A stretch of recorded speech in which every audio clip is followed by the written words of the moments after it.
नमस्कार, आप देख रहे हैं क्या है उत्तर प्रदेश की रणनीति। लगातार हम आपको अलग अलग जगहों से उत्तर प्रदेश की ज़मीनी हकीकत दिखा रहे हैं। आज आरएलडी का उत्तर प्रदेश की राजधानी लखनऊ में एक बड़ा सभा हुआ, जिसमें 2022 के चुनाव के मद्देनज़र 22 संकल्प पत्र जारी किए गए हैं, यानी घोषणा पत्र जारी किया गया है।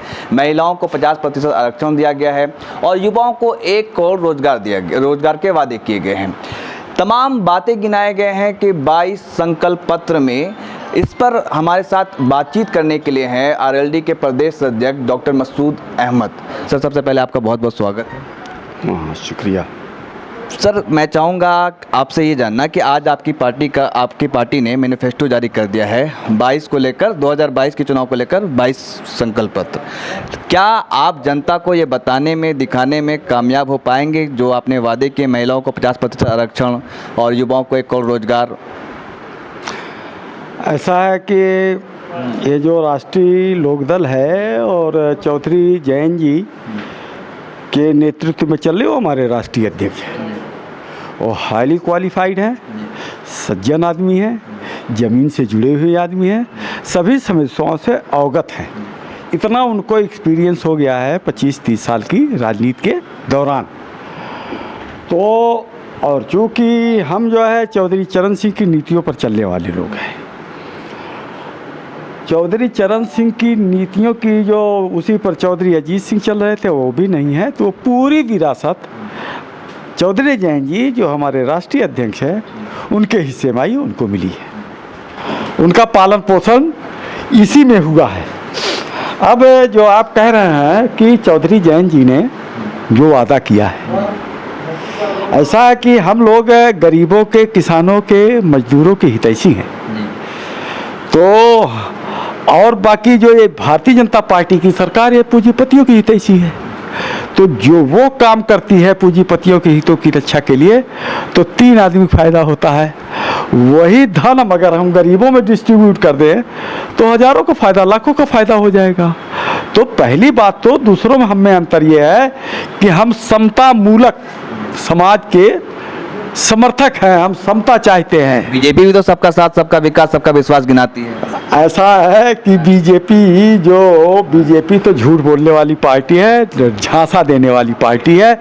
अब जब चुनाव आ गया है तब रोज हो रहा है पिछड़ों का, दलितों का, वो बुला बुला के उनको लॉलीपॉप दिखा रहे हैं, है कि नहीं बात? और जैसे चुनाव हो जाता है, ख़त्म हो जाता है, वोट लेने के बाद जब उनकी सरकार बन जाती है तो ये 5 साल याद नहीं आते, तो वो सब समझ चुके हैं। मैं समझता हूँ कि जनता भारतीय जनता पार्टी की सरकार से त्रस्त है। और योगी जी, खास करके योगी जी जो उत्तर प्रदेश के मुख्यमंत्री हैं, इनके ऊपर से इस देश के किसानों का, मजदूरों का, गरीबों का विश्वास पूरी तरह उठ गया है। महंगाई से लोग त्रस्त है, भ्रष्टाचार से लोग त्रस्त है। डीजल, पेट्रोल, मिट्टी के तेल का पता नहीं, सिलेंडर के जो भाव बने हैं, हाहाकार मचा हुआ है। इसके अलावा बाजार में आप जाइए, सब्जियां महंगी हैं, प्याज महंगी। आपने कहा हाहाकार मचे हुए महंगाई से, अगर हाहाकार मचा हुआ है तो आरएलडी क्या सड़क पर उतरी?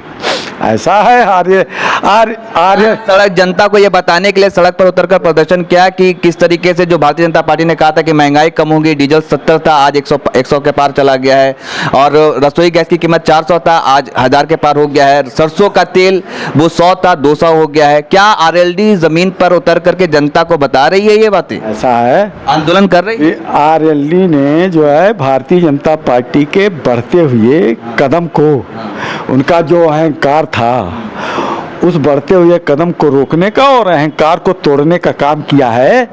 अगर ये राष्ट्रीय लोकदल ना होती, किसान आंदोलन ना होता, जो किसान आंदोलन चल रहा है उसमें हमारा बहुत बड़ा हिस्सा, हमारी हिस्सेदारी है।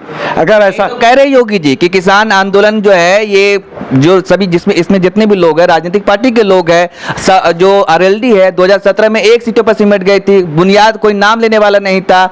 आज मतलब जो संजीवनी मिल गई है किसान आंदोलन की वजह से आरएलडी। ऐसा है कि हम हम तो किसान की पार्टी हैं। किसानों के नेता जो थे चौधरी चरण सिंह, उनको तो किसानों के नेता थे, प्रधानमंत्री रहे हैं, लेकिन जो अभी जो भाजपा जो ये बता रही है कि ये लोग कोई किसान उसान नहीं है, ये लोग राजनीतिक पार्टी के लोग हैं, ये जनता को कैसे बताइएगा? को तो किसान की लड़ाई जो है विरासत में मिली है।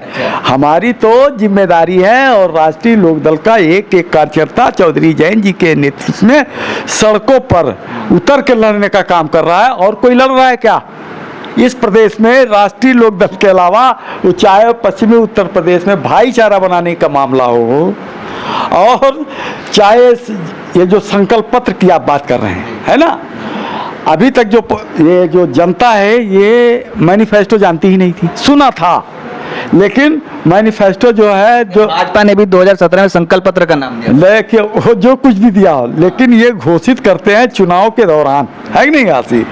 अब हम नया काम हमने शुरू किया, हम किसानों को, मजदूरों को जागरूक कर रहे हैं, उनके अधिकारों के प्रति उनको उत्साहित कर रहे हैं, प्रोत्साहित कर रहे हैं। 4 महीना पहले आज़ादी के बाद पहली बार ये हो रहा है कि जैन जी ने लोगों के बीच में जाकर के लोगों की समस्याओं को जाना, और कायदे से जानने के लिए उन्होंने एक लोक संकल्प समिति बनाई। संकल्प समिति जो है पूरे उत्तर प्रदेश में घूम घूम करके लोगों की समस्याओं को जाना, और उन समस्याओं को, चाहे वो औरतों का मामला हो, चाहे रोजगार का मामला हो, चाहे बिजली का मामला हो, चाहे अपराध का मामला हो, चाहे भ्रष्टाचार का मामला हो, चाहे महंगाई का मामला हो, और चाहे नौकरी रोजगार का मामला हो, सभी समस्याओं को संकलित किया। और वो जा कर के वहाँ बैठे उन लोगों ने जैन जी के पास, और विचार विमर्श के बाद जनता के हित में सरकार किसके लिए बनती है? जनता के लिए बनती है।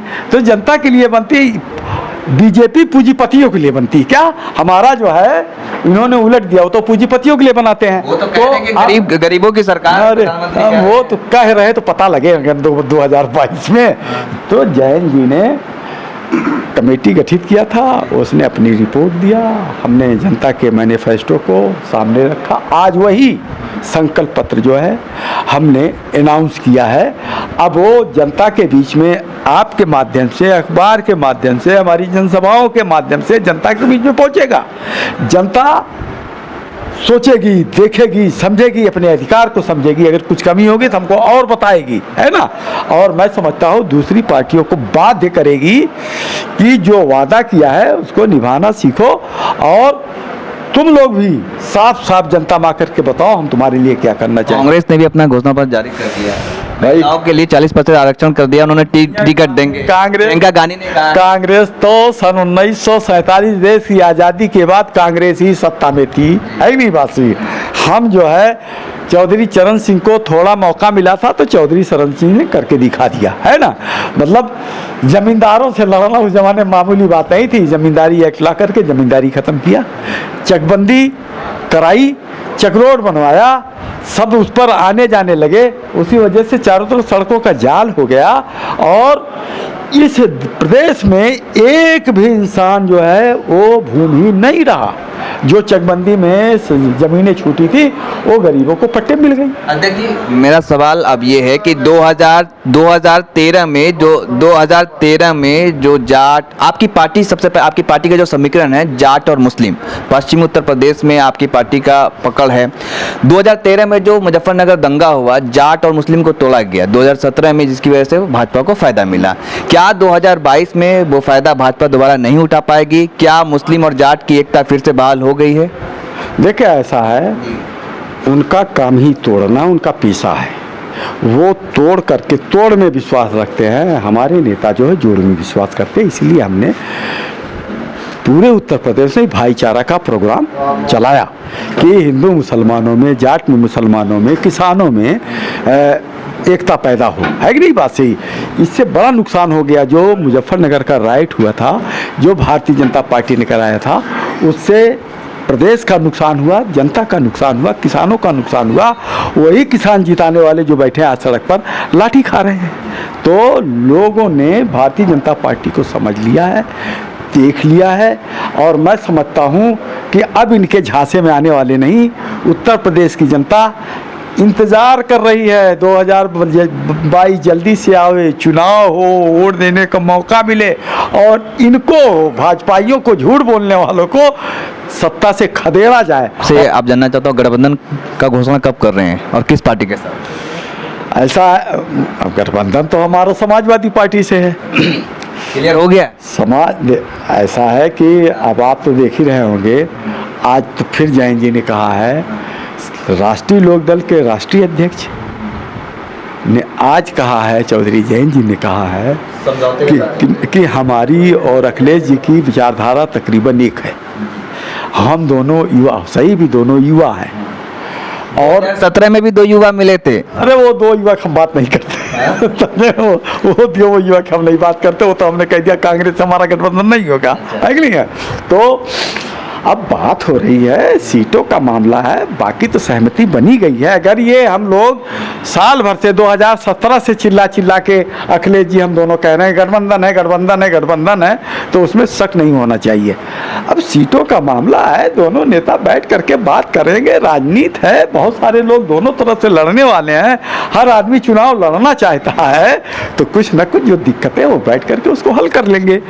लेकिन ये तय है कि गठबंधन रहेगा। एक गठबंधन योगी जी को उत्तर प्रदेश की सत्ता से हटा के उनको गोरखपुर भेजेगा। बहुत बहुत शुक्रिया अध्यक्ष जी। तो ये थे आरएलडी के प्रदेश अध्यक्ष डॉक्टर मसूद अहमद, जिनका साफ साफ कहना है कि जनता इंतजार कर रही है, किसान परेशान है, महंगाई से प्रदेश की जनता त्रस्त है और जनता बस अब इंतजारी कर रही है खदेड़ने के लिए उत्तर प्रदेश के मुखिया योगी आदित्यनाथ को। तो ऐसे ही वीडियो को देखने के लिए हमारे चैनल को सब्सक्राइब करें और अगर वीडियो पसंद आए तो ज़्यादा से ज़्यादा शेयर करें। धन्यवाद।